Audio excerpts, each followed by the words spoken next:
Thank you very much, Kamala. I want to first commend the CCGI because the sessions held this week have been really thought-provoking, and I must congratulate you all. You know, this is a tough time slot. Before we started, I told Kamala I think we should allow all our participants to go and get their favorite beverage and join us so that you can relax and enjoy the session. CCGI has provided detailed profiles of all our panelists, but what I want to do is just give you a brief snapshot. So opening our session will be Misha, who has held the position of Vice Chair of CARICHAM, a regional network of chambers, 22 chambers from 21 countries across the region. And she was recently appointed the chair of the Governance Working Group, established to develop a governance framework for the network. She's also a non-executive director on Stratus Alternative Funds, where she serves as chair of corporate governance, remuneration, conduct review, and the nominations committee. Then we have Brendon, who is an experienced energy and risk management professional, and is also a VP of the Sustainability Institute of TNT. He's extremely knowledgeable in the different frameworks for ESG reporting, and I'm sure he'll be covering that. Our last speaker, Aneal Maharaj, is the chair or the CEO of Excel. However, he was actually the group financial director for one of the larger conglomerates in the region, Aneal. Prior to that, he was the VP of Finance and Governance at BHP and in charge of strategy and commercial at BHP, both of which have had very strong ESG reports, and he was heavily involved. I just want to provide a couple, what I would call key talking points that the group will be speaking on. So I'm going to share my screen very briefly to just go over a very short presentation. Very, very quickly, and I probably know the least of ESG before this than anyone else on our panel. But what was interesting for me is, of course, we've all covered it, and we all know what ESG means. And one of the previous sessions actually, it talked about Ben & Jerry's and the impact it had on Unilever. And it's interesting when you look at the governance aspect, how that relates. But of course, environment, social, and corporate governance. This here, and I expect Brendon's going to talk a lot about this, these are all reporting frameworks. And when you look on your right-hand side and you look at the governing principles and the rating agencies, this is quite a range of oversight, be it investor resources, educational resources, rating agencies. So this is what fits in under ESG, or what oversees ESG. I did other research and I looked at NASDAQ, and I know this isn't too easy to read, but they actually provided a workbook in 2019 for NASDAQ companies. And they broke it down, and I just highlighted 3 of them under environment, emissions intensity, and climate oversight for the board, and climate oversight for management. And there are about 10 in each area. But what's interesting is that I thought I just pulled these out, and it's available. If you Google it, you'll see it. Again, under social, gender pay ratio, very interesting. Gender diversity and temporary worker ratio. The ones that's going to lose that, and we have a chair of a government company here, will be government. They have the most temporary workers of I think all businesses. And then under governance, external assurance, how are we validating our disclosures? How pay is incentivized on sustainability and board diversity. So these are some examples. So there's so many frameworks and so many people looking at this. Most recently, ISO jumped into it, launching ISO 37000, which focuses on, this is sort of the framework for it. Right after that, IFRS, and I know Aneal will talk about this, formed the International Sustainability Standards Board in November 2021 at COP26. And this was a note on Twitter when they announced the chairman, and he will take the role. So we now have IFRS on this. And there was a recent study done, I thought this was quite interesting, and I'm quoting the where I got this from Okiva. And this was some of the concerns on ESG reporting 2022. So this is very current. One is a lack of trust in ESG reporting. And it's interesting based on what the speaker said this morning about the Ben & Jerry's and Unilever excellent ESG reporting. And two was how it's evolved. So how it's moved along, who handles it. And three, companies tend to have an apprehension about E and ESG, of course, the environment. And as I said, this study was done in 2022, and that's the finding. So what I'd like to do now is hand over to Misha, who will take up her part of the discussion. Misha, over to you. Thank you very much, Gabriel, for the introduction. And I really would like to start by thanking Kamala and the team at CCGI for the invitation to participate in the panel. It's a tough one for us, a tough job for the panel, but we are gonna try our very best. Kamala, I've not had an opportunity to participate in all the sessions as I've done in previous years, but I sat in on day one and I also caught the opening. And I tell you, I was excited, I was energized.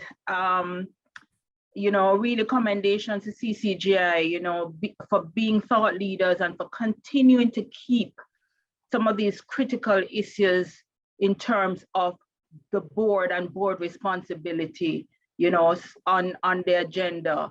Thank you very much and commendations to you. So from what I've seen both today, because I also sat in on the sessions since this morning, the discussions have already set the framework for, because they provided a lot of discussions on ESG and set the tone for this panel discussion.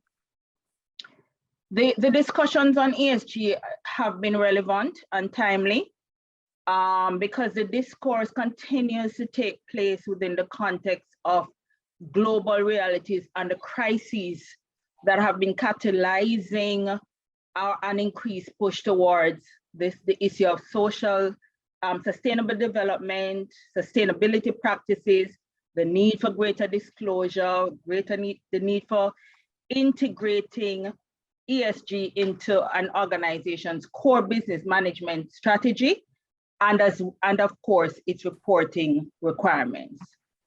Now, I don't profess to be one of the technical speakers. That's what Aneal and Brendon certainly will do.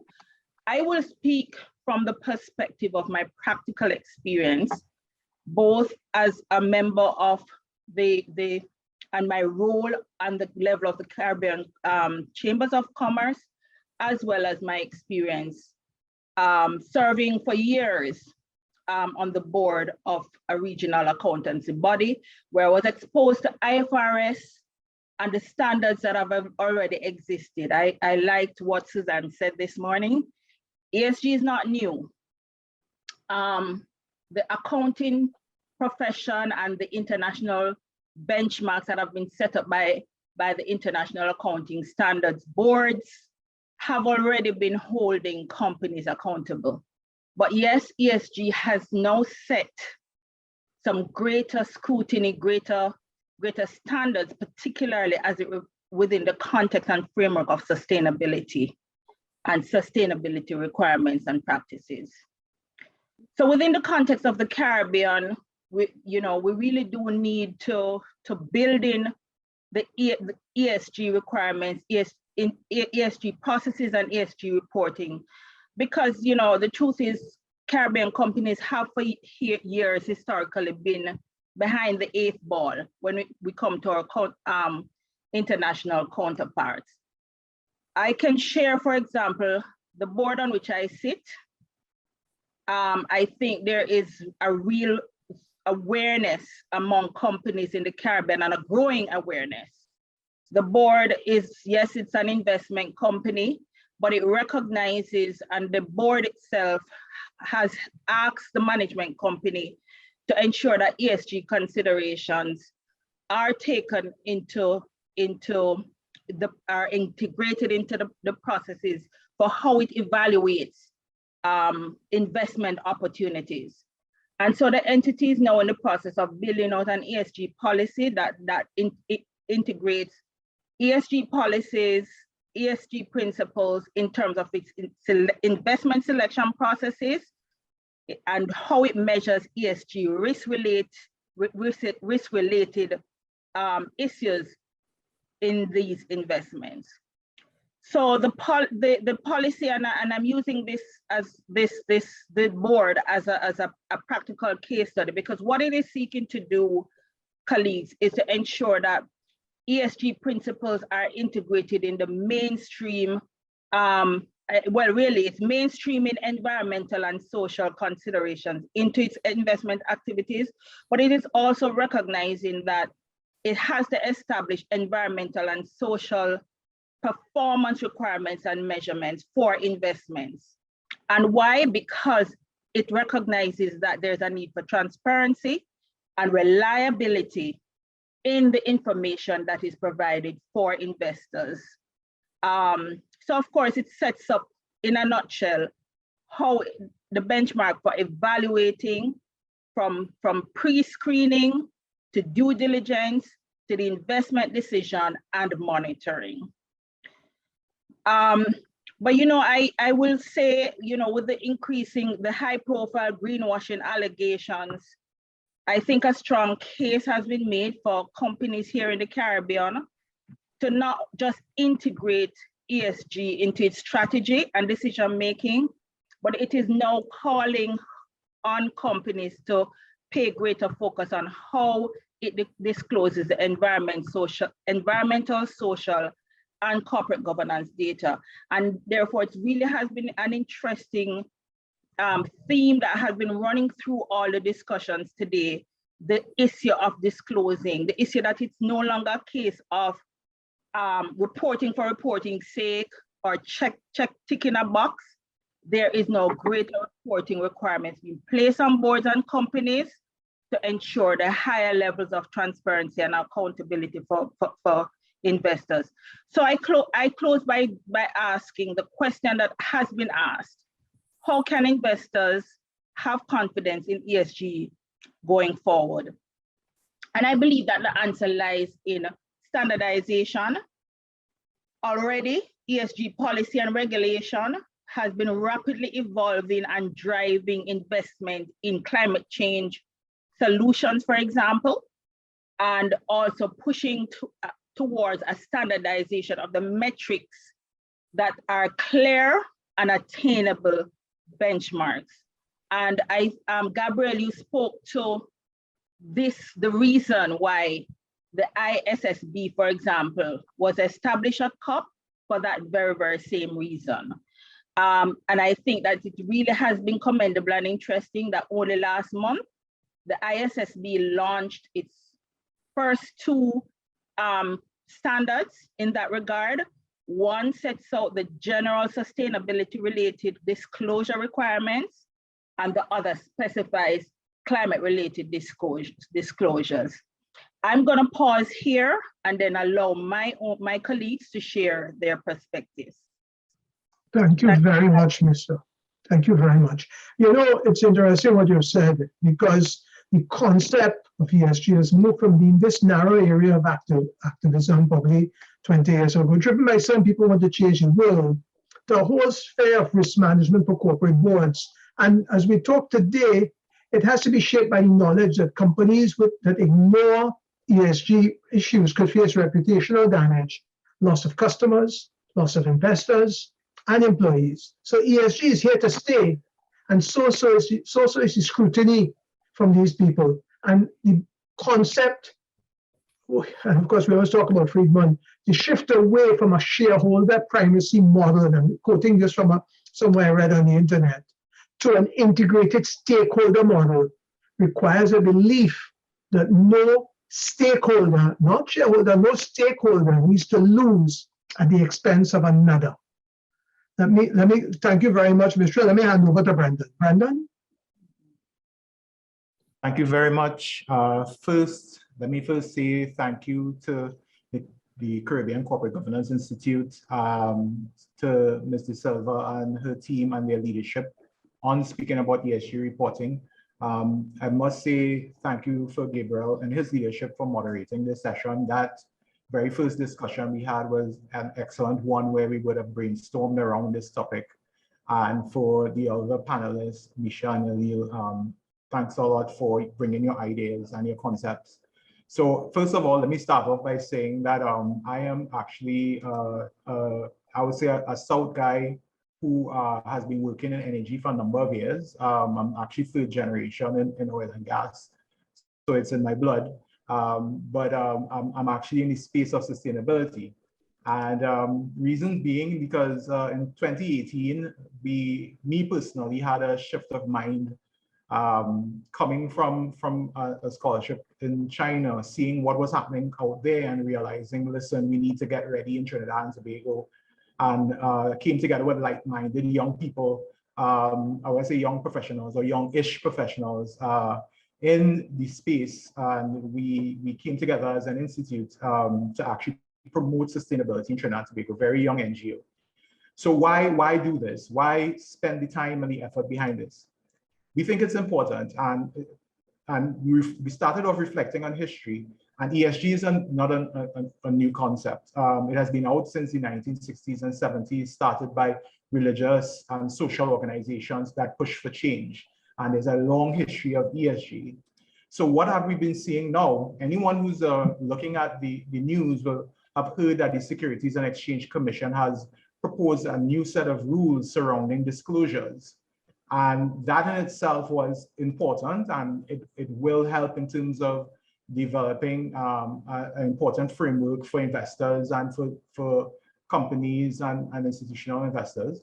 But it was also a response. And I'm quoting here Dr. Raj Gopal, who is accounting professor at Columbia Business School. What he said is that the SEC most likely are establishing regulations for climate risk disclosures as a response to Europe, because the European standard will become the de facto standard for the world.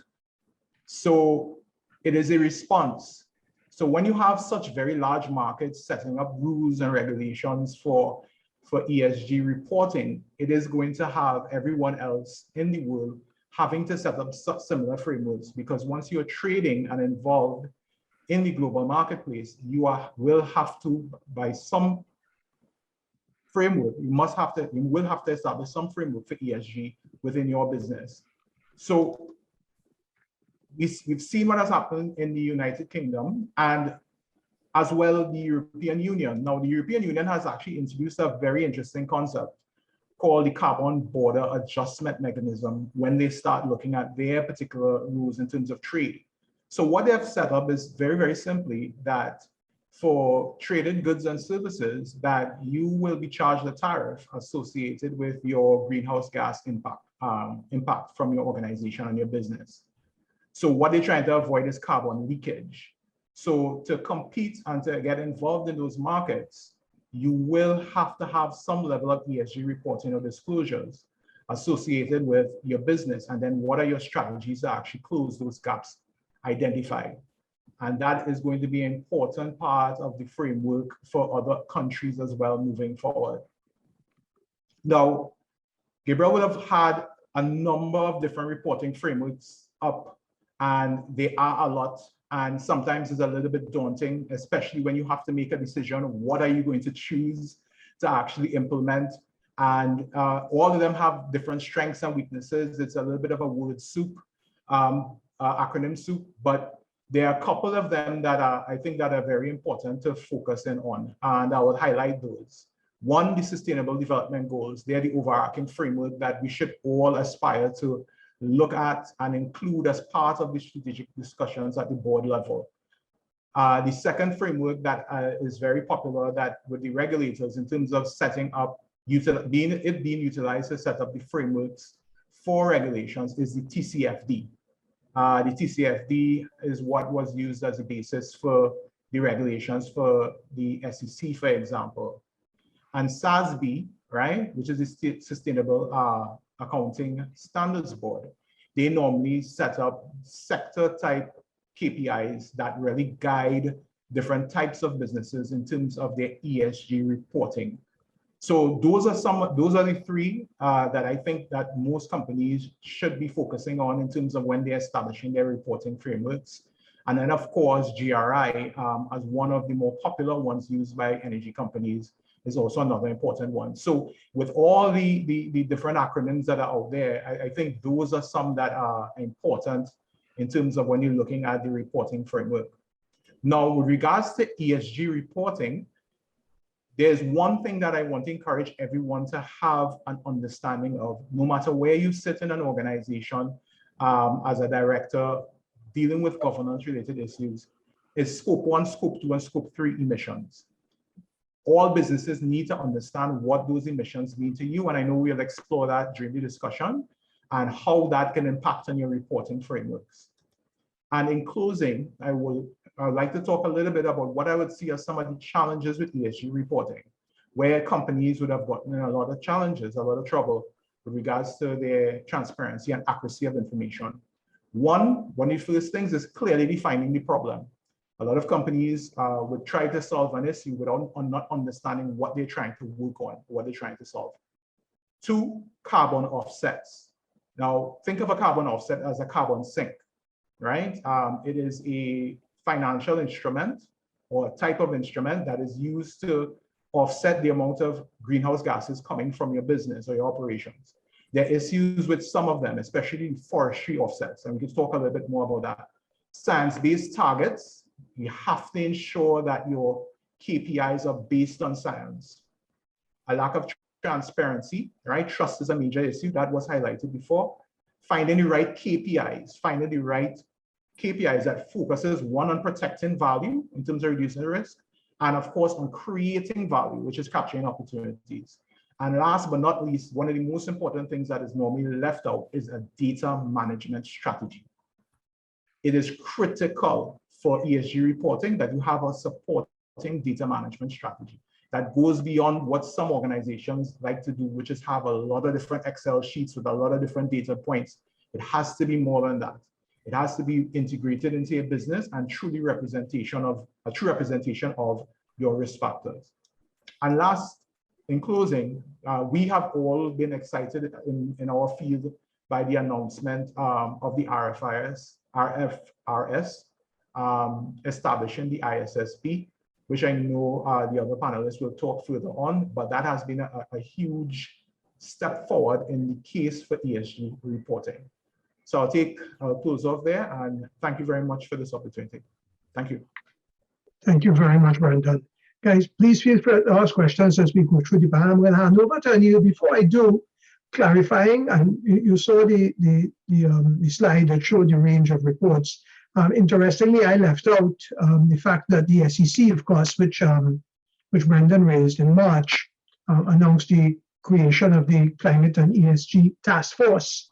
But also, what we're seeing is that everything we're talking about really sits outside. And I think where we're going to have an interesting discussion, and I'm sure Aneal is going to bring it up, is how does it apply to us? What capacity, competency do we have in Trinidad for us to really provide? And I know the multinationals do it, but let's look at how our local and regional companies, we talk about greenwash, all these words I learned this week, right? Top of mind for investors. How is that really impacting on the Trinidad Stock Exchange, the whole net zero targets? And interestingly, where is the government, and I know we're talking conglomerates here and groups, but is the government having any involvement in putting in the metrics and the standards to drive businesses to look at this with more specificity? Let me hand over to Aneal. Aneal, over to you. Please ask your questions, by the way. Put them in the chat. Aneal. Thanks, Gabriel. That was a great segue. Chair, moderator, Nigel, Kamala, Gabriel, my co-panelists, Brendon, Misha, participants, it's an honor to be in your presence. I want to go through this visually and let me know if you have any difficulty seeing or hearing. So, that's great. Okay, so what I'm going to do is talk about it from the perspective of governance, But to understand governance, I want to explain first the expression of governance, how governance manifests itself in the E, in the S, and the G. And we will go through 6 case studies very quickly. I will not cover everything that you see. And at the end of every case, I'm going to make one statement. And then I will bring it all together, and then we talk about the implications around governance. So this section is called bits and pieces. So no company has gotten it right. No company across the world has gotten ESG right. However, there are many globally and a very few regionally that are heading in the right direction. So let's start with the first case. So a couple of years ago in 2019, Forbes magazine, a major research entity, published some statistics about plastic polluters. And they quoted Trinidad and Tobago as one of the highest in the world, and also named a number of other countries that are allegedly to be chronic polluters. SwimCall took grave exception, and quite rightly so, on that article, and got Forbes to retract and correct the data used. In fact, the data was incorrect 3 years before, back to 2016, and it was corrected in 2019, 2020. So the data was wrong, and it was corrected. Then National Geographic published a very interesting article, and this is an extract, around when you look at ourselves, the Caribbean Sea, 5 billion annual in trade, minimum 200,000 direct jobs, 100,000 jobs from ancillary services, food services, and so on. All of that is potentially at risk when an organization, when a society gets ESG wrong. So the tagline is great. We got the apology, the data was corrected. So hold on, where do we go from there? Where are we now relative to the 2019 data? Let's go to the second case, and then at the end, I'll thread it all together. We don't want to hear you, see you, or smell you. When I was the strategy head at Witch Farm, which is in Southwest Dorset in the UK, Witch Farm operated in a World Heritage Site. 300 restrictions, environmental, societal restrictions placed on an onshore hydrocarbon facility, which was the largest in Western Europe. Western Europe's also one of the greatest environmental risks because the site, an oil and gas integrated LPG facility with rail transportation located in a World Heritage Site. So the restrictions include ladders for, in case the endangered red squirrel were to fall into the ponds, they can climb out, trunking, fractionating towers, cutting them, putting it across. We cannot see you, smell you. You cannot see it from above the tree lines. You cannot hear you from the nearest neighbors. The community told us, the regulators told us, you must not hurt anyone, and that includes the environment and the animals. You must perform and treat people well and be part of society within which you operate. That statement sums up ESG. And BP Witch Farm lived into that through a very strong governance process. So when ESG is seen as a cost of compliance or in vogue, you know, to do something for the environment or society with a nice press ad, you will fail. We will all fail. What Witch Farm did was the opposite of that. Next case. I am not interested in saving the leatherback turtle. So this environmental group from the 3 communities in northeastern Trinidad came to BHP, and I greeted them. And I declined their request for funding. And then I said, look, but if you are interested in creating something bigger to make Trinidad and Tobago the foremost ecotourism destination in the world, using a leatherback turtle as a vehicle, then that's what we are for. That's what we do here at BHP. Years later, many years later, the BBC featured the work done by the trust. Credit to them. The chairman got the Queen of Light Award, the Queen of England's award. And also BHP at the time included from the society differently abled individuals who were displaced, and quite frankly, their productivity was extremely high. So the point of that case is that ESG takes time to see the results because it straddles across many budgeting cycles. Gabriel made a comment, and my colleague Brendon also said that, you know, if you get it wrong, you see the effects and loss of goodwill, which is what happened with BP in the Gulf of Mexico. BP, a great company. I love BP. I used to work there. But the level of connection with the communities, with society across the Gulf, when that disaster occurred, there was a grave unrest against BP. So the world has to learn from that. So ESG takes time, and it straddles time that we know it, and sometimes the results are seemingly offered onto the universe. NGC now, next case, is on the journey to integrate ESG with governance. They're not there yet, but they're on the way. They have introduced smart apps to help track emissions, Carry Green, which is an innovative project to help and fund green initiatives across the Caribbean. And they're doing a lot of things around the communities and the environment, and most of the public are unaware. So when ESG is seen to be an add-on to your business model, it becomes PR and there's no sustainability. What we're seeing NGC doing gradually is the opposite of that.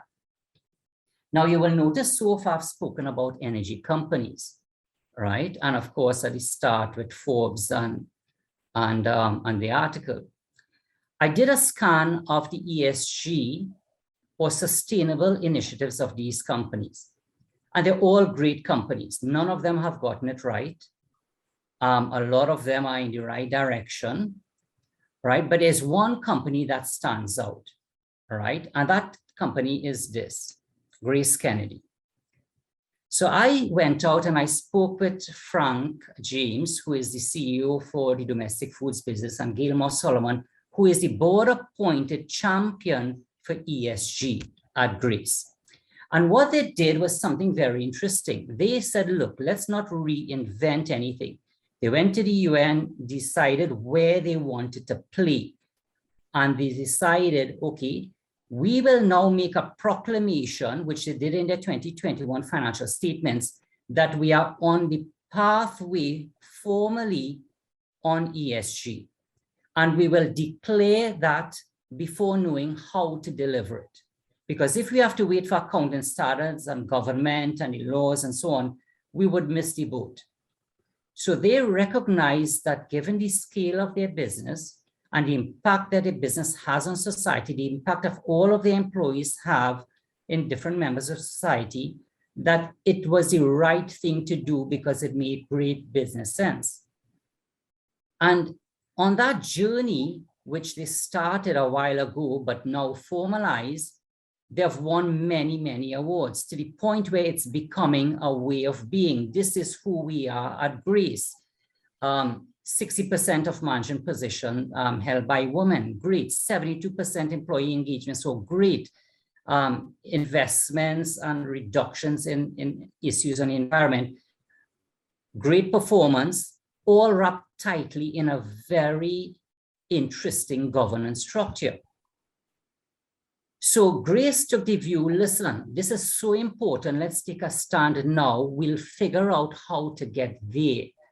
But what is important is the stimulus. It's just like China. China took a bold mandate many years ago that 2030 or thereabouts, I may get that name wrong, they will eliminate hydrocarbon or fossil fuels from China, right? Now, the intent is there where you make a proclamation and then move towards it. So what Grace is doing is saying, this is who we are, and then their actions are moving towards that. So what are the observations very quickly? So of the 5 taglines we covered, definition of the terms, data, follow-up actions, traditional measurement criteria will not work. ESG is not something you put on the balance sheet, but it will affect your P&L and therefore your balance sheet when or if you get it wrong. Traditional measurement will not work. The budgeting concept is where ESG fails in many companies because of the approach to budgeting. I'll come to that shortly. Does this activity outlast the spend is a fundamental question. when you find that activities seem to be add-on, if you do not incur that spend again, is the result sustainable? And then finally, we are all learning how to do this, but the world is quickly moving to a place. Waiting for legislation and standards and conformity will not work. So this is the case for ESG reporting, and this is where it gets a bit edgy, right? Now, there's an irresistible push across different parts of the world in one direction. For example, Friends of the Earth took Shell to court in 2019. And in a landmark case where there's no legislation in this area, Shell lost. And the court ruled that Shell had achieved a certain size, a sufficient scale, that its duty of care, its stewardship, the stewardship of the board of directors expanded greater than what the directors had originally contemplated. And they ordered Shell to reduce its emissions by 45% by end of 2030, as opposed to by end of 2050. Shell has since appealed.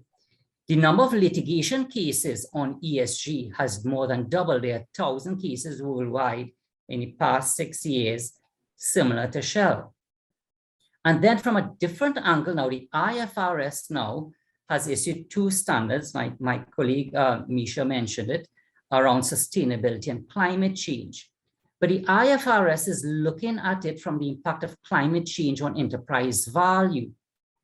And I do not, and whilst the IFRS is like the law, I will always follow the IFRS to a T, just like we'll always follow the law to a T. The IFRS approach I have difficulty accepting, because it's more than climate change, one. And secondly, linking the effects of the climate change and asking companies and auditors to start quantifying it onto the financial statements, I think is missing the plot. There are a few steps to look over. And such approach will simply drive greater complexity. You cannot put ESG on the balance sheet, but by golly, it will show up in your P&L. So the part of governance is that the governance aspect is a moral conscience aspect, regardless of legislative change. And we have to ask ourselves these questions. If you stand for something, if you stand for a particular value, will you accept money or do business with someone else who does not meet your standard? And in the HSE sector, especially like in the energy sector, if a truck driver comes in and exceeded the 9 hours time driving, or even in the airline industries, you will not enter an aircraft, you will not enter into my premise. It's not safe. So if a bank has an ESG policy and a customer does not conform with a minimum ESG policy, will that bank accept the deposit from the customer? Will this be included in KYC, or will you turn away that business? This is at the heart, this conversation is at the heart of ESG, and is at the heart in building the conscience of the board. If you are a Caribbean country, say Trinidad and Tobago, and you have another Caribbean country that has a chronic pollution level per capita, and we in Trinidad and Tobago says we are conforming to this in ESG, would we trade with that other entity? Would we trade with that other country? And if the answer is yes, then we are not living into ESG, because ESG is not a standard, it's not a law. It's a way of being that permeates. It's like space, it's like ether. It is like safety, HSE. It is a way of being that moves with you when you leave the workplace to your homes to interacting with society. And that is what Grace Kennedy and the organization like that is moving towards. That is how NGC is moving towards. And then you ask the question, if you don't comply with ESG as an organization, will the auditors qualify the financial statements? Yes, when the IFRS comes in, that is a possibility. But today, will the auditors qualify the financial statements? And finally, is there a moral obligation for ESG that ends when the economics start to hurt? So the landscape is changing. And as I wrap up, I want to offer these final comments. The landscape is changing and it must change. KYC reporting has to change. Ethical sourcing of raw materials will come into it. If you stand for something, then the people you do business must have a similar standard. And as I said before, you see it well in safety. The energy sector has done it very, very well in Trinidad and Tobago. We have some of the best practices in energy in Trinidad and Tobago, and we're seeing it across other sectors also.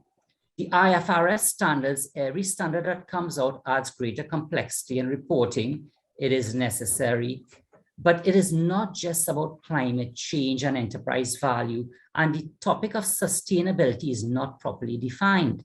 It comes back to the swim call article when Forbes got the data wrong.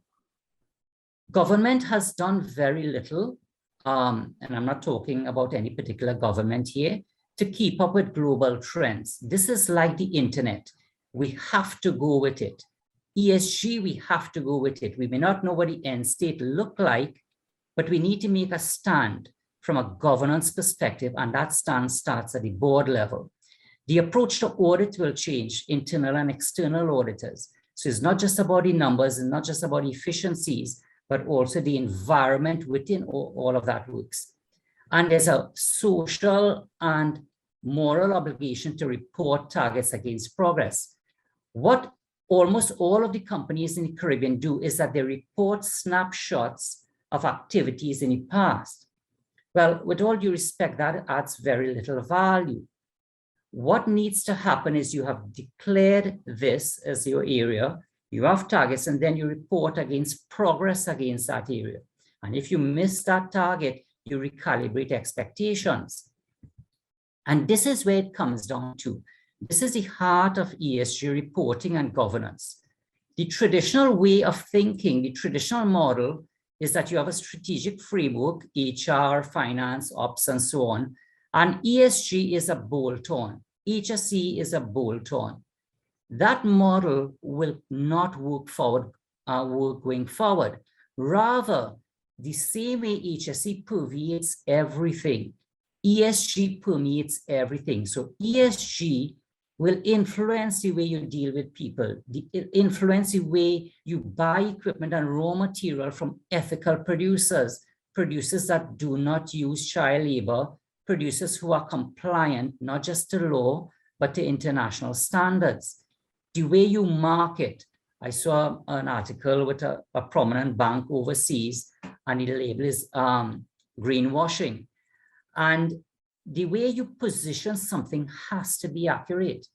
So the framework, the governance framework for ESG reporting has to be within something called ESG, and within which the targets are generated. And when we act and perform like this, exceptional performance occurs. It may seem counterintuitive, but if we move from ESG as being an add-on, if we move away from the mundane reporting of all the activities we have done, which I guarantee you 3/4 of it will not be sustainable, to a model where we perform and live and our being is within an ESG, properly defined, properly measured, with permission to fail, then exceptional performance will be our goal. We cannot create sustainability by forcing ESG into the existing model. So boards and governance reporting has to change. The boards must set the tone for governance. The CEO's compensation is moving worldwide to be linked to ESG delivery. ESG delivery is a subset of the board, and it permeates the organization. When you're in a capital investment committee to approve CapEx, ESG is a criteria. To award business, ESG is becoming a criteria. ESG will test the conscience of the board, test the IFRS, test everything we know. The laws, the legal cases are pushing in a direction as well. And it therefore means that the competence of the board needs to be revisited. Boards need to be retrained, or board members need to be different. And finally, it takes courage for an executive to take a stand on what apparently is ESG. You do a lot of things, spend a lot of money, the results are not there, and it's not there because of how we have chosen to measure it in the past. It takes courage to stand in this space. But when you do this, when you take ESG to this level, and you will not get it right the first time or second time, but once you are on the journey, your business results will become simply extraordinary. And we have seen this in different parts of the world. We have seen this in our own organizations, but in small parts. The trick as a Caribbean people is that we have to break this pandemic. And I'm not talking about pandemic of coronavirus. I'm talking about the pandemic of our mind, where we as a Caribbean people are amongst the best talent in the world, undisputed in every area. We need to stand up and show the rest of the world how business is done, how ESG is done, rather than take the cue from IFRS, take the cue from legal, take the cue from others. And that is why I commend Kamala, Nigel, Gabriel, and the other presenters for taking part in this, because the timing is right now. Thank you very much. Back to you, Gabriel. Thank you. Thank you very much, Aneal. You know, it's interesting. I mean, Aneal has given us a lot of food for thought. We talk about reporting, though, and you know, I sat on a committee. We went to government trying to talk about the water bill, and I was involved there over 20 years ago. And we were trying to say, let's put a procedure in place. And that was in the days before ESG. That was when we were thinking about environment. And for some reason or another, we can't move the proposal forward. There's always some issue. We have a change of government. We have a change. And you made a point, we can't wait on government. Some things, of course, we need to do, but two companies went ahead and did this on their own. Now, IFRS is going to be a standard that we have to comply with. I mean, even the ISO, I think they made it very clear, I wrote it down somewhere here, ISO will be guidance, so they will provide, it's not regulatory, but instead it will be designed as a guidance. IFRS is the only thing that I suppose, and you will have teeth, is that so? Yes, that and the laws when it comes. So there are two parts to it, yes. Okay. So the one person that I see, and I don't know everyone that's on the group here. So I wonder if Nigel could give us some thoughts on it from a corporate perspective, because of course you have finance and corporate. Well, I don't know, because I'm not seeing too many questions on. So maybe we could start a discussion and ask Nigel to join us on it. Nigel? Thank you. Thank you, Aneal. That was very thought-provoking, and I think you hit the nail on the head. One has to appreciate that as a director, one has a fiduciary responsibility within the context of existing law, and for me, one has to be careful that you clearly articulate why ESG reporting is important, and the benefit, not necessarily a short-term benefit, but the long-term benefit for the organization. And again, there is this tension between the financial benefits and the long-term sustainability benefits. And like everybody who understands the tension of the balance scorecard, the focus on the short term versus the long term, and the long term is always difficult to articulate, and one therefore has to be clear about the linkages. So the complying with the ISSB under the framework of the IFRS is going to require an investment. And boards have and companies have to understand why that investment is necessary, and again, make the case and monitor the investment to ensure that they can articulate the benefits to be gained. Very good point, Nigel.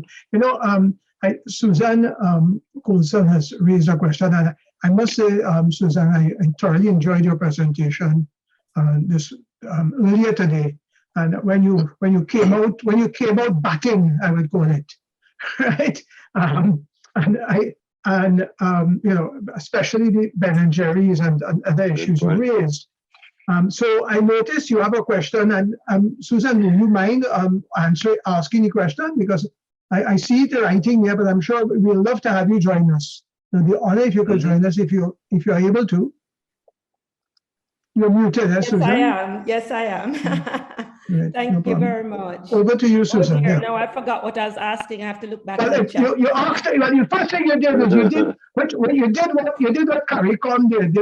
They have a MDCs and LDCs. Should smaller countries get a blind? So I suppose that's where you were going with it. Aneal, if you can put your chat up, you'll see the question. But Susan, feel free to ask it in your words. Okay, so there are two things I wanted to ask, and they're directed mainly at Aneal. Anybody can answer, help me with this. But one is, I read a study or a recent analysis, anyway, JP Morgan did an analysis on ESG in developed markets and emerging markets. They separated them. And the reason they separated them was because they suggested in the preamble that it's unfair to developed emerging markets to be held to the same standard of ESG as those of developed markets.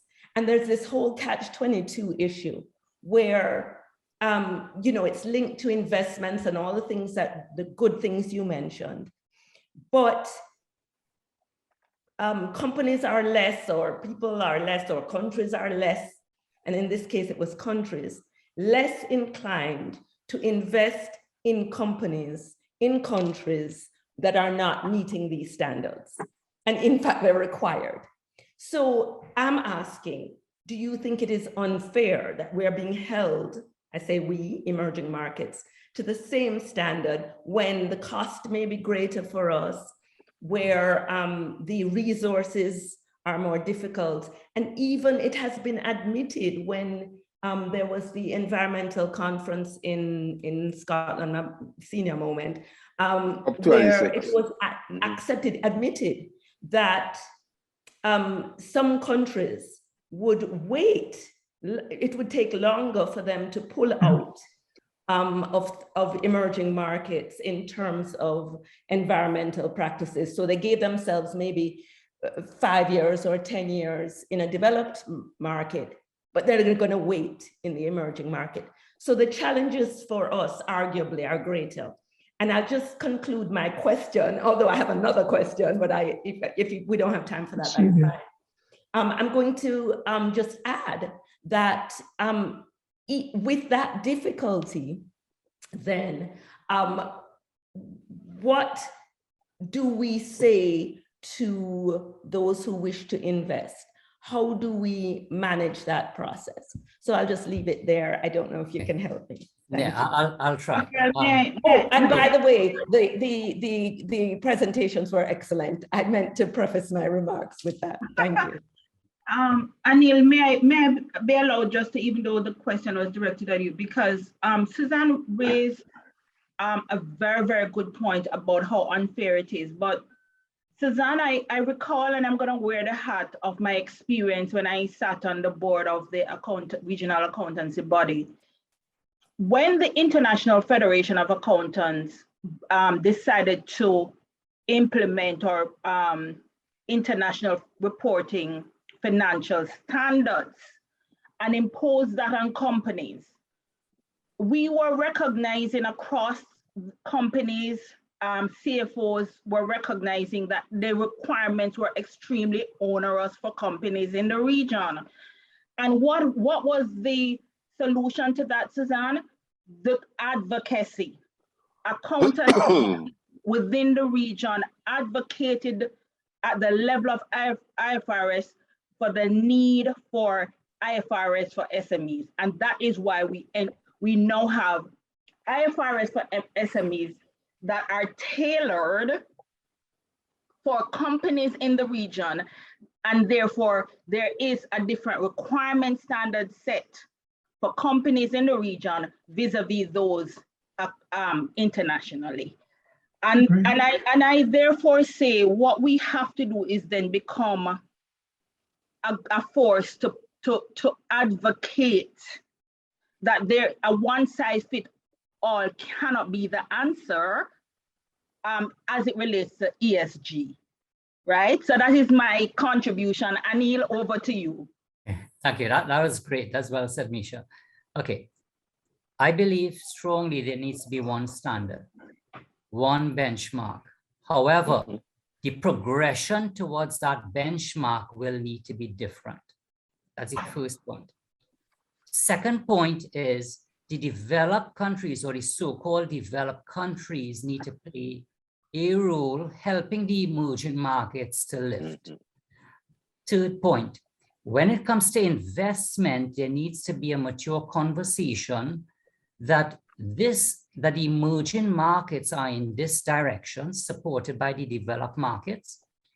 And there needs to be that conversation around capital availability and cost of financing. You see, ESG, we are not immune. Who would have thought the Ukraine-Russian war would have driven up commodity prices so significantly as far away here? In Trinidad and Tobago, we're seeing a threefold dilemma: flour, fuel, steel going up. When all three in a society go up, that's not a good sign, especially flour, fuel, and steel. So the standard needs to be singular, but the pathway needs to be measured and the progression different. And then we all work together, meaning developed and emerging. And I must say, I do not like these terms because there's some companies in Trinidad and Tobago and the Caribbean that I would put neck on neck with anybody else. Correct. Our intellectual talent is developed. We may at times not behave like that. Right, but so we need to, so singular, different pathways, we need to collaborate to get investment in. There's no reason why companies in Trinidad and Tobago, Jamaica, Barbados could not be listed on the stock exchange. In fact, one of the indigenous companies on the chart, and it is confidential to them, so I won't reveal their name, has plans to be listed on the US stock exchange. Not now, not next year, and to do that, they are lifting their ESG game. They don't know how, but they've proclaimed it. So in summary, one standard, different pathways, different progression, we need to work together. This is like ether, this is like space, like air. This is all or nothing. Caribbean but Aneal, an act. But Aneal, if I could jump in, I know Nigel was going to want to jump in on this, but when I look at some of the metrics we're talking about, I feel that the majority of our companies listed on our stock exchange, not the junior exchange, for example, in Jamaica, Suzanne, but on our major exchanges, I don't see why more diversity and employment and all those different collective bargaining, ESG reporting, gender diversity. I don't see why we can't have some standard for those. I agree that some of our SMEs, but as Aneal said, many of our businesses can stand neck to neck with many of those multinationals. So I think we need to look at small businesses. I don't know small countries. I mean, and a good example in Barbados is the Goddard Group. The Goddard Group is a large group. It operates in Latin America, it operates all over. Why no? If we're talking about the guy who has a small manufacturing business somewhere else, as a single small operation is all different. Nigel, I know you wanted to jump in. Sorry. Yeah, thank you. I agree with Aneal because I go back to the rationale, the reason for the standard. One is that if you are going to claim that you are making efforts towards ESG and that part of that effort is to attract investment or government incentives, then we should all be on the same page as to what that compliance looks like, so that it's a level playing field. So I agree with that. And again, I want us to be clear that the other reason that we are looking at this is that we as a planet has an existential crisis that we are facing. Correct. And based on the science, it says that we need to be at net zero in less than 30 years, in 28 years now. So therefore, we all need to get on board. Where I would advocate, to Misha's point, is to advocate for help as smaller countries or smaller economies in getting there. So we look for aid here, not just for food or whatever, but for help in putting the infrastructure in place to help us to comply and to measure our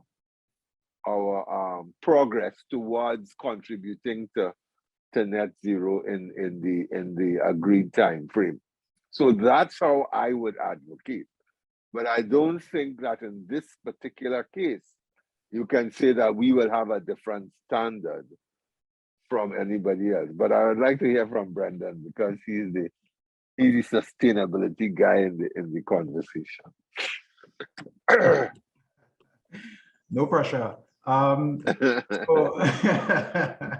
So I agree with the points made in terms of advocacy. I think as well, there are things that are happening that doesn't get highlighted enough that I think could support and help businesses locally. So I'll share one. One of our board members is actually one of the consultants who's looking at the national climate change policy. And in our discussions, one of the things that he identified is that for our NDCs, right, which we would have made commitments at Paris, we are one of the first countries in the world that actually develop a financial plan for investment of our NDCs. That kind of information is important for businesses to know, because that now can create an environment and a framework that can allow for companies to be able to start maybe accessing some of these investment opportunities that is really needed for that change to happen. So there are things that are happening in the background. The engagement between government and businesses is something that we need to work on in terms of the advocacy and identifying where these policy positions being taken can help industry in terms of that transition. So I think there are things that are happening that can help, but I do agree that one standard, different starting points might be the issue, and really and truly the investment for developing nations need to be improved for us to move forward. Good point, very good point. Susan, you had a second question, which I think is quite relevant. Please. Okay, don't want to dominate the discussion.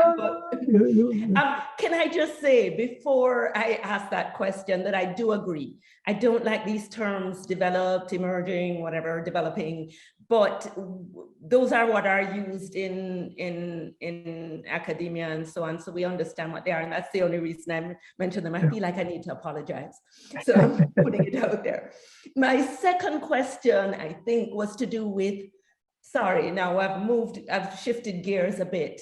An area which I'm very involved in, which is director and officer liability. And I just wondered again, question, help me out. You mentioned it briefly, Aneal, I think it was briefly, and I wanted to hold on to it, which is when the ESG imperatives are being sought after, and we may even have activist directors, right, which we have seen a lot of now on boards, and they're the ones making sure that these lawsuits are brought and so on. When that conflicts at some point with the profit motive of a company, and I'm not saying that pursuing ESG initiatives is not in the best interest of the company, it must be. But when there is that conflict, Are directors then, are we now putting directors in an invidious position? Because when you have conflicting interests, you must always look to the interests of the company. And yes, you can defend yourself by saying, of course, I'm thinking like a lawyer right away. Oh, my defense, what is my defense? My defense is that my ESG initiatives are in the best interest of the company, but then you may have competing interests. And that is where the difficulty might arise. What say you? Thank you. Yeah. Aneal? To me, okay. That is a very interesting question. I'll attempt to answer it, right? Now, I've worked, like most people here, I've worked in different locations, right? At the board levels. And this is what I've observed. One is directors gravitate to companies and stay with companies for two reasons. One is the prestige, and secondly, for the fees. So there's a whole debate that is coming up around, are they truly independent? So that's one which I will park. I will not go there, but that is a reality, right? Secondly, to get closer to your question, the board is aware and briefed based upon the targets set. If the targets are not achieved, the board has an obligation to inquire and to intervene. And in that way, any conflict between the profit motive and ESG would bubble up if it hasn't been produced to the board.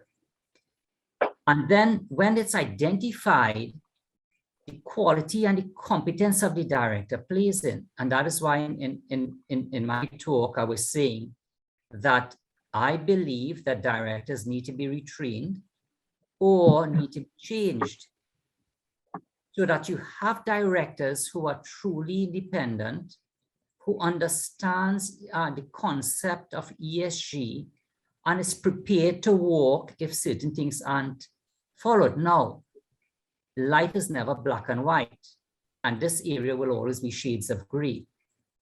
So in summary, Suzanne, I think it comes back down to the way to resolve the conflict is based upon how it is measured and the courage of the board and the conscience of the board to intervene and take a powerful stand.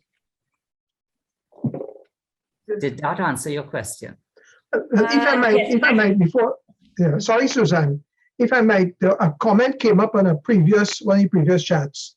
It was very interesting, and it was about, I think it was about the E-Tech. I think, Nigel, you were on that one when we were talking about if the board acted in collusion. I just want to raise that point here. The board needs to take a position that says, we have agreed to gender diversity. If we're not achieved that target, there must be some oversight, some measurement, some action taken to show that the board is acting on this non-compliance. So Suzanne, that's what I'm trying to go to. What I'm trying to go to, the board can solve the problem, but the board must hold management accountable for compliance against standards. If the board turns a blind eye, so taking Aneal's point, the board needs to be retrained to understand how ESG forms part of board governance.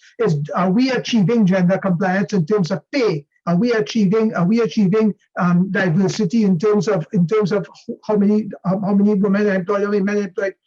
Are we paying at the right level?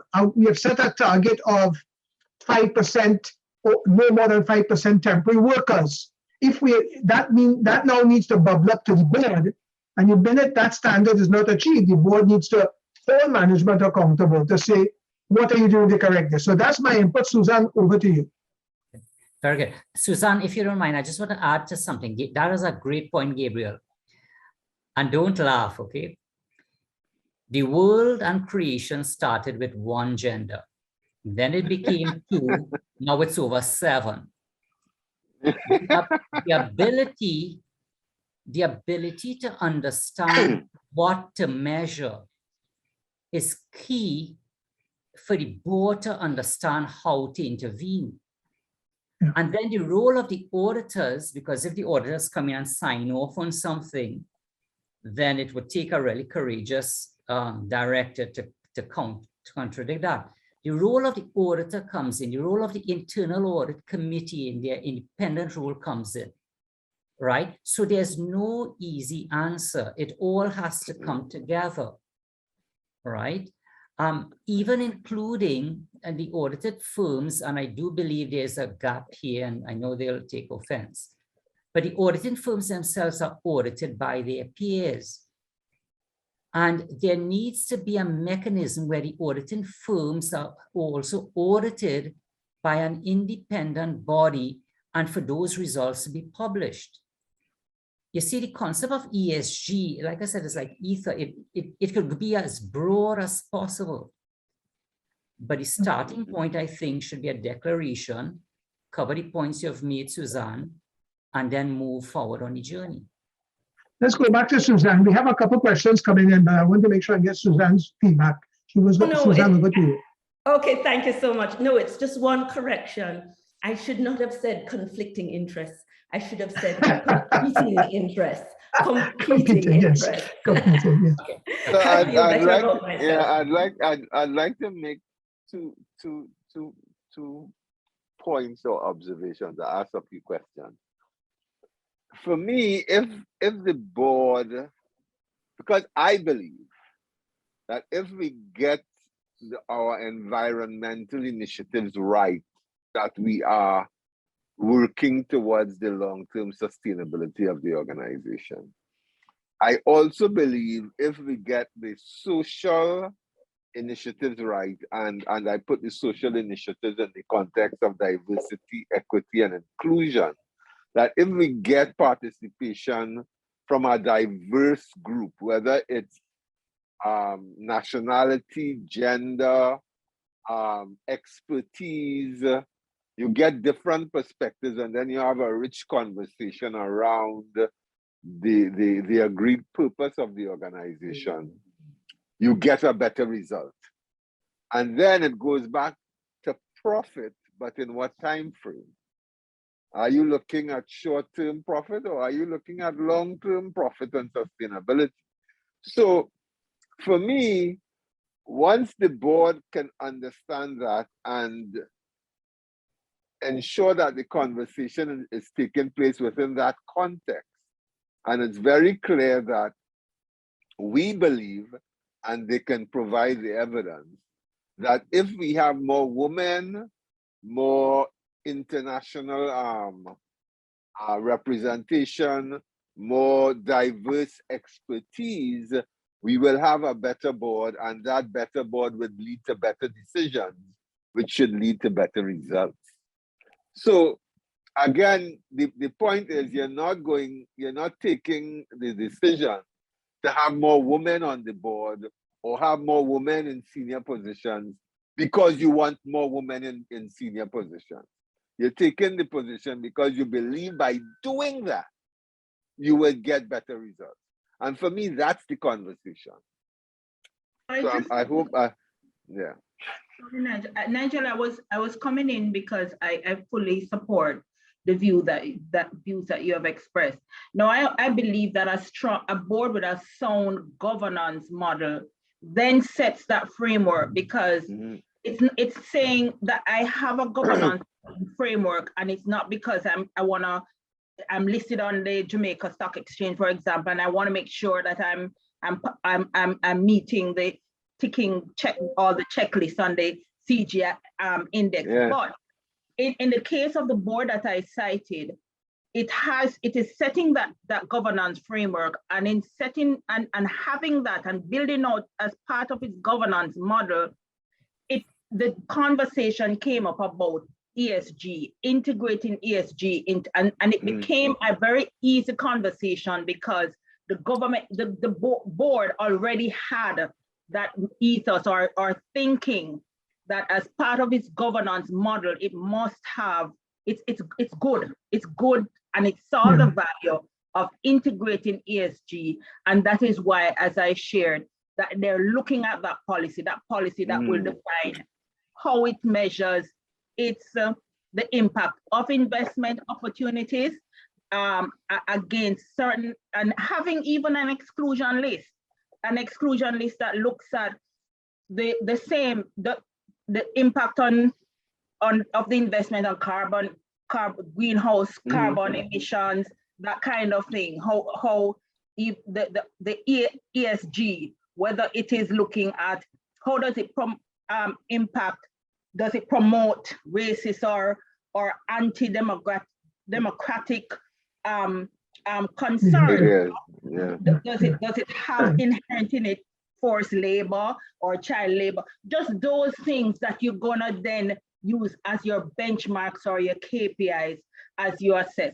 So I think, you know, once the governance framework or model is a sound or strong one, I think it opens a door for allowing a company to think about how it integrates or change the models to integrate the ESG. Okay, we're coming down to the wire. I have 3 questions. I'd like to make sure I get the rest of the questions. The next one is from Christine.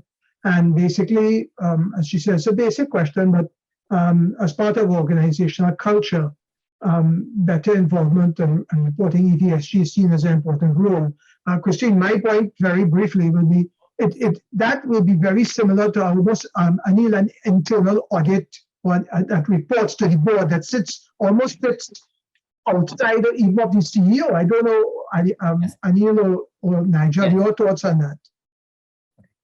No, I would agree that you would need to have the standards, and that they should be monitored, measured, monitored, and tracked to ensure that, one, that you're doing what you say you were doing.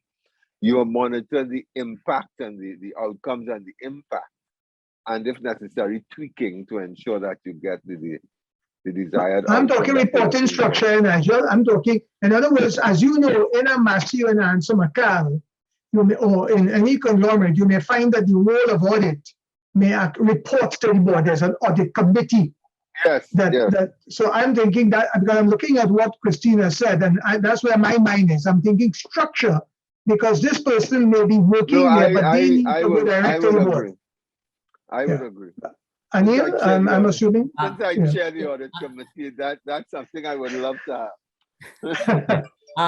have.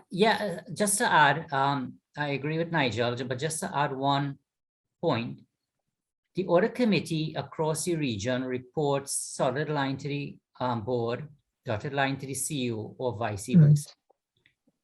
I believe there's a case to be made that it reports to neither, meaning that there is an overarching regulatory body whose employees are the internal auditors, and that body is funded by the different companies. Because so long as an internal audit functions, compensation is set ultimately by management. It's not truly independent. And again, a definition is important. But I agree with what Nigel is saying. I think there is room to fine-tune the model, especially in an ESG context, especially to cover the question that Suzanne raised. I think the model does need to be revisited. Okay, good. That's something I always am scared when I put something on side, but okay, let's go there. Fair raised the point on shareholders. Fair raised the point on the shareholders and educating the shareholders. I don't know that. I mean, I don't know, Faye, and I know you have sat on I have sat down at board meetings for many public companies. And when I look at the shareholders, there's such a diverse group. I don't know if anyone would like to raise that question. I don't know, Faye, if you want to join that discussion with us. If you get the point I'm making, Nigel, you would have sat at a board meeting and you're seeing our shareholders. How do we get their buy-in? Faye, go ahead. Well, I mean, I agree with Faye that the part of the role of the board is to educate the shareholders. And again, it depends on the kind of organization you're dealing with and how diverse that shareholding community is. But one has to make the case that this is our strategy and this is why we are pursuing this strategy. And hopefully, I mean, I don't think you pursue a strategy without adjusting if you're not getting the desired results. But that's the argument that has to be made. I just want to raise a point, and I agree with you, Mr. Romano. And education is important because there's a lot of misinformation that is going on out there that informing very important strategic decisions.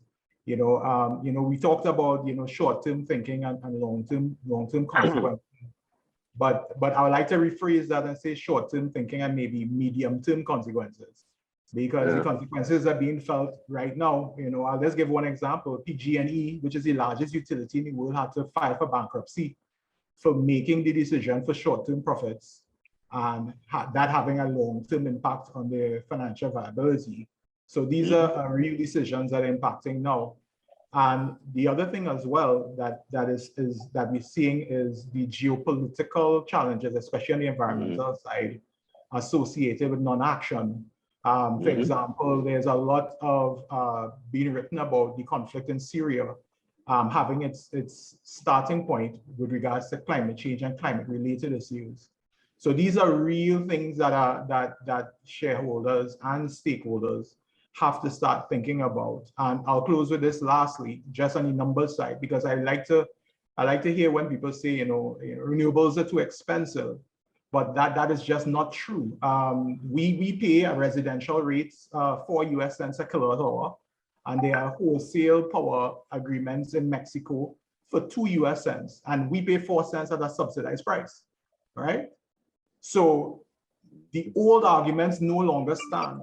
We really need action now, and that advocacy and leadership at the board level, understanding that this is not just on the environmental side, a climate-related issue, but a business-related issue and a risk management issue. And I agree with Aneal in terms of his framing, looking at this from an internal audit risk management function and addressing the issues in that particular strategy or structure. Thank you. Okay.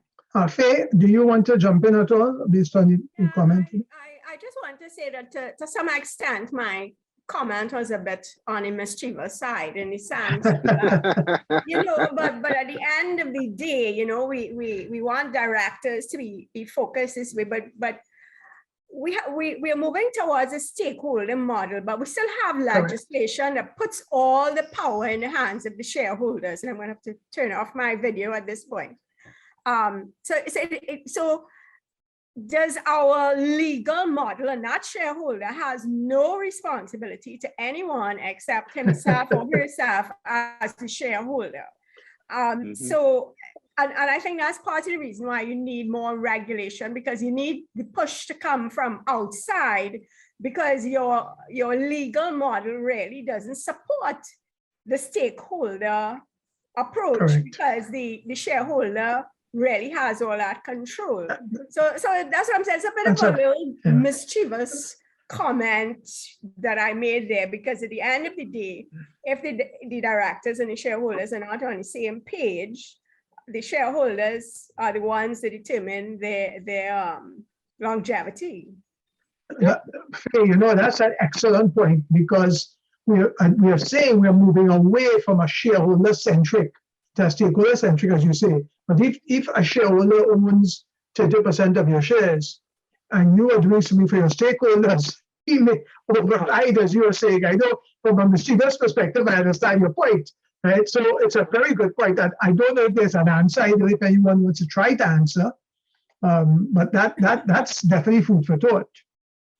But it does seem from Aneal's presentation that Grace Kennedy seems to have found a kind of way where they can keep their shareholders on board and still chart that course. And that works when you don't have any major shareholders in your. I mean, and unfortunately, I have to go back to Nigeria with an FM, where you have two shareholders who have different agendas. One wants to make profit. One wants to make sure they have cheap flour for citizens.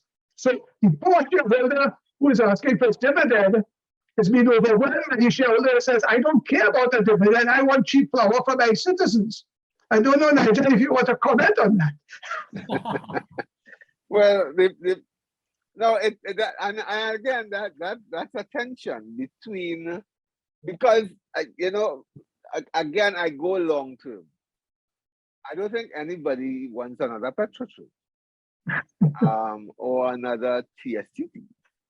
One wants a company that can deliver value, but capture value for itself at the same time, so that we don't have to go begging to the citizenry for money. And I think the political directorate understands that and understands that very clearly. Now, my job and the job of the board is to educate both shareholders, so that it's manage shareholders, yes. Yeah, well, educate and manage, and keep because again, and even educating the ultimate shareholder, the citizenry, about how the global commodities markets operate, because you have ridiculous headlines that, well, NFM doesn't buy flour from Ukraine, so why is the price going up? That is where education works. I mean, we had another point from Shelley-Ann Briggs, which I think is more of a comment. And it's interesting because I seem to remember we had an issue in Trinidad with the auditing firm and some issues. I don't know how that was dealt with, but I don't know if you want to just have a look at the question and make any comments accordingly. Yeah, the question in my words is who audits the independent body and then who audits that body? It becomes never ending. So the answer is I don't know, right? So I know there are peer-to-peer audits. Who audits the second peer, I don't know. But it is a question that will have to be answered at some point. Because the way the world is moving in terms of governance, ESG, and performance, there will be a greater requirement to ensure independence. There will be standards coming out in what defines independence and who will be qualified. And I suspect when that comes out, there will be significant changes in boards across the world. I think this is a, go ahead, Nigel. Go ahead. Sorry, I think you can't rely on an audit alone. So there are the preventive controls, which is, as Aneal said, what is independence and ensuring that the auditor in this case is independent. And then you have the audits of the auditor. But for me, the ultimate sanction are the fines and penalties that you are going to levy if that person doesn't do their job well. Doesn't conform, and that could very well put them out of business. Right. Suzanne raises a point here, and when we look at the region, Suzanne, and I know Aneal and Nigel have practical experience with this. When you have, and Trinidad is an excellent example, when you look at our national insurance scheme, I think Jamaica is similar. When you look at the power, at the shareholding they hold in local companies, and their motivation, and as Suzanne has said, you have activists, dividend motivated. So you have these, and that's why we're talking about businesses that are more stakeholder centric, and there has to be maybe something in there, and I don't know who can speak about this, maybe Suzanne can. Should there be a limit on shareholders limits on public companies because of the ability to wield too much power? I don't know, Suzanne, you're smiling. You want to answer your own question? Well, I hate to disagree with Faye. That's the first thing. So sorry, Faye. I don't think they have that much power anymore because our legislation throughout the region, this is my view, has empowered stakeholders beyond my wildest dreams, I have to tell you, through various mechanisms, whether it's the oppression remedy, whether it's bringing an action on behalf of the company, all of the above. So it's quite, so I don't think they're as powerful in that sense. In another sense, in terms of the directors and so on, and who are appointed to the board, yes, there is that strength, but shareholders, this is my view. The buy-in is when they see the dividends and they see the success of the company. So you mentioned Grace Kennedy, which is an awesome company. And I'm sorry that I think who was on earlier, I think she's gone now. Gail was, I think, on, and I would love to have heard her view on this. But they are also delivering. They're making the profit. And so there is no competition, I think, with their initiatives, which are all very wholesome with ESG and so on, and the profit that the company is making. And we can talk about short term and long term. They're making it short and long term. But and it's a great example of both sides working and shareholders happy.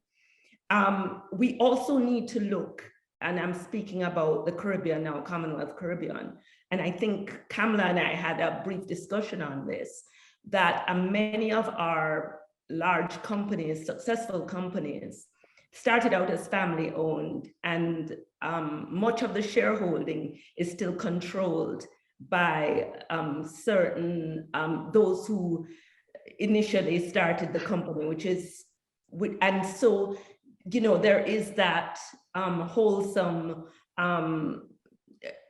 desire to balance the two things.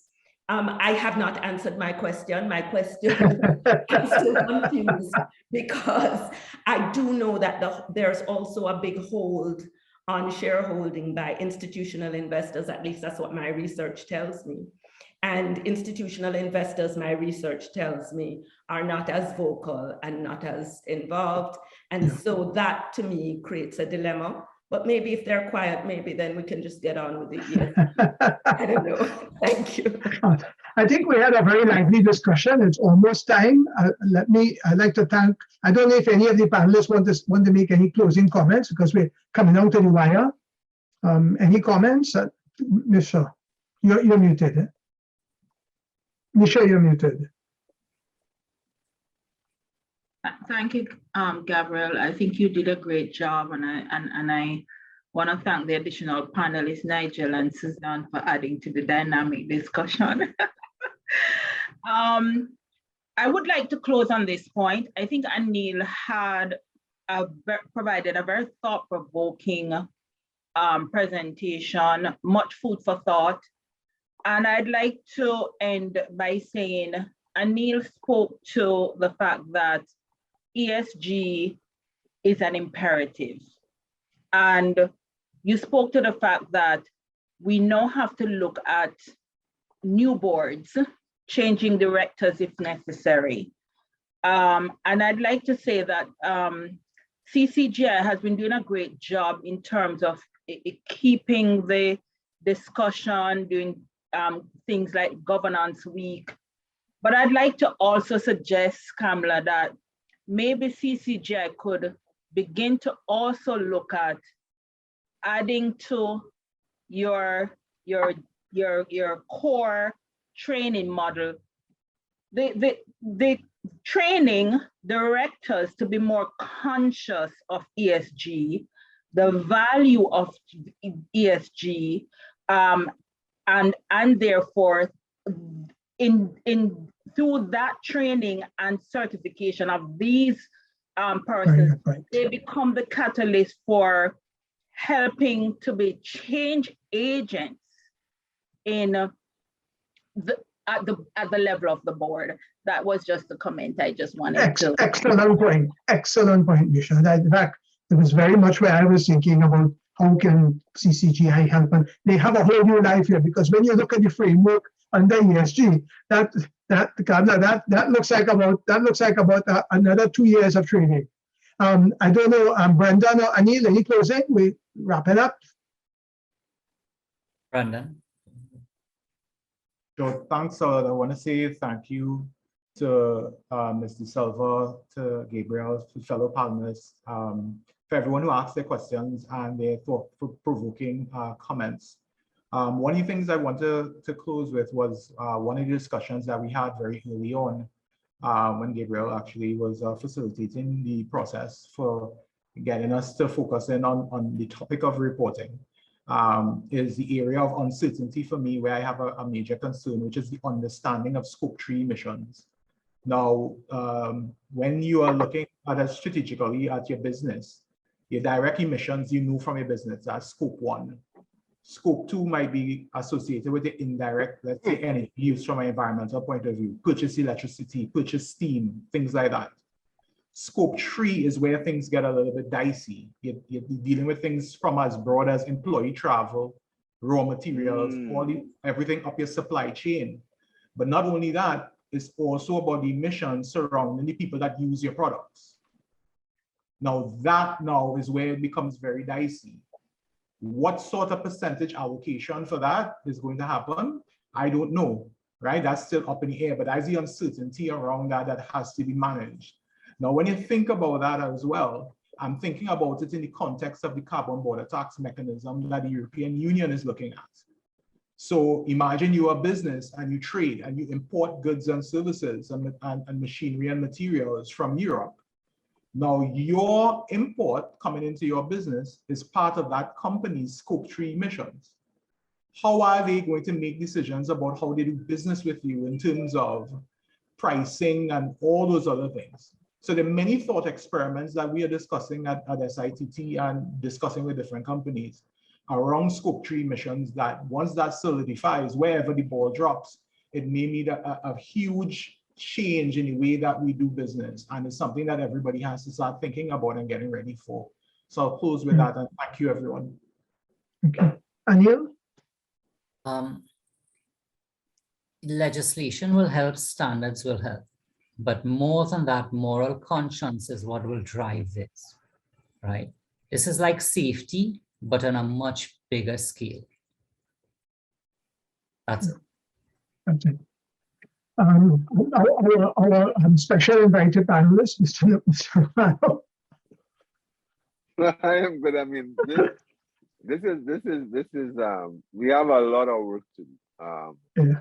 And for me, it goes back to I'm a big fan of ISO 37000 framework and its whole focus on purpose and values. Because as Aneal said, that is what's going to drive conscience, and that will support the legal and the other and the standards. But if we can get that purpose right, I think we'll be in good shape, and we have a lot of work to do in a very short time frame to reduce the impact of the fossil fuels on warming the planet. So it's not going to be easy. It's going to be an interesting time ahead. Thank you very much. Susan, thank you very much for your leadership this morning. It was a great opening. I enjoyed it. Kamala, we hand over to you, and we're going to get our wine and enjoy it.